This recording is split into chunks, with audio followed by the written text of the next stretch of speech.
The music of Drakeo the Ruler, whose real name is Darrell Caldwell, details life in South Los Angeles with lyrics that are graphic, violent, and clever. I might just lose it where you find these niggas Disney Channel, they real goofy. By 2018, he was on his way to becoming part of LA's rap elite, according to the Los Angeles Times, following in the paths of artists like Dr. Dre, Snoop Dogg, and N.W.A.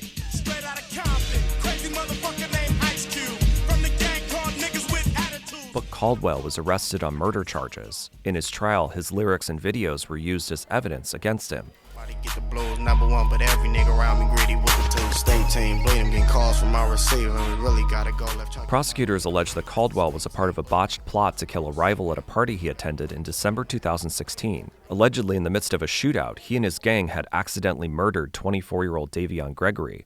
Prosecutors said Caldwell rapped about his crimes. I'm riding around town with a Tommy gun and a jag, and you can disregard the yelling RJ tied up in the back. Prosecutors are becoming even bolder in their attempts to use these laws, taking cases to ridiculous extremes. Draco's is one example. Eric Nielsen, a liberal arts professor at the University of Richmond, is the co-author of Rap on Trial, a book chronicling the growing use of rap lyrics in criminal proceedings. The jury in Caldwell's trial rejected the prosecution's theory. He was convicted on just one count, illegal gun possession. Separate charges of criminal gang conspiracy and shooting from a vehicle resulted in a hung jury, so prosecutors opted to retry him on the remaining charges. Allegedly, as a member of the gang implicated by the prosecution, Caldwell had benefited from Gregory's murder, which, under California's penal code, means he could be sentenced to life in prison. Caldwell is currently in the Los Angeles County Men's Central Jail awaiting trial. And we don't know what's going to happen in the trial. We don't know if the lyrics and the videos might come into play, but they did last time. They did last time, fairly extensively, and I suspect that they will again. I think many people find it difficult to imagine that these young men are doing something complex, sophisticated, that could be considered literary, artistic. It's much easier to say, oh, they're just rapping about their lives. And that's precisely why prosecutors are bringing it in. I think many of them understand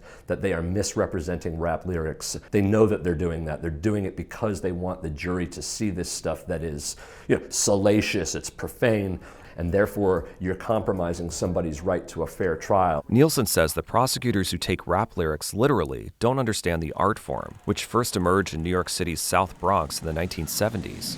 South Bronx, a national symbol for urban decay. Street gangs really reigned supreme in the South Bronx, and there were hundreds of fighting street gangs across New York City. And so what you saw with hip hop was that it really was, at least for some of the early founders of the movement, it really was seen as a productive and creative alternative to gang life. It drew on the territoriality of gang life, it drew on the inherent competitiveness of it, but it was a way to take something that was destructive and turn it into something productive, something artistic. Rappers created fictionalized versions of themselves, influenced by blaxploitation films and the work of pimp-turned-author Iceberg Slim. Gangster rap didn't start garnering massive mainstream appeal until 1991, when Billboard changed its methodology for calculating its famous music rankings. Instead of calling record store managers and taking them at their word about what was selling, the company started counting the barcode sales of transactions.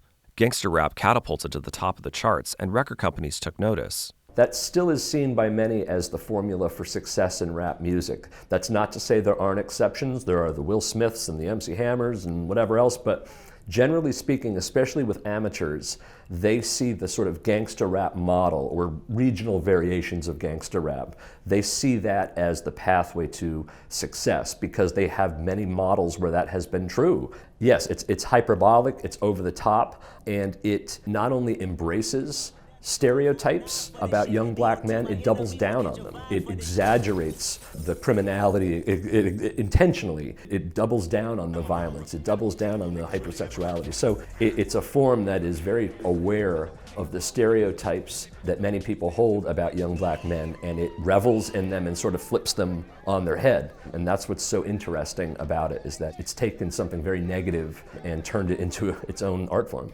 When did you start seeing it in criminal proceedings? You had these early cases in the 1990s that sort of laid the foundation for this practice.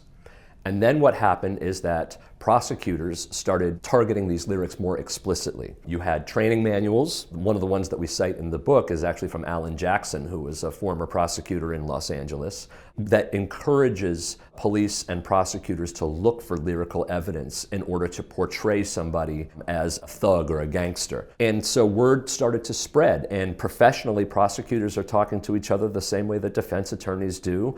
And what they saw was that it became successful, not only in that it could secure convictions when you didn't have much evidence, but also that you were not likely to get overturned on appeal.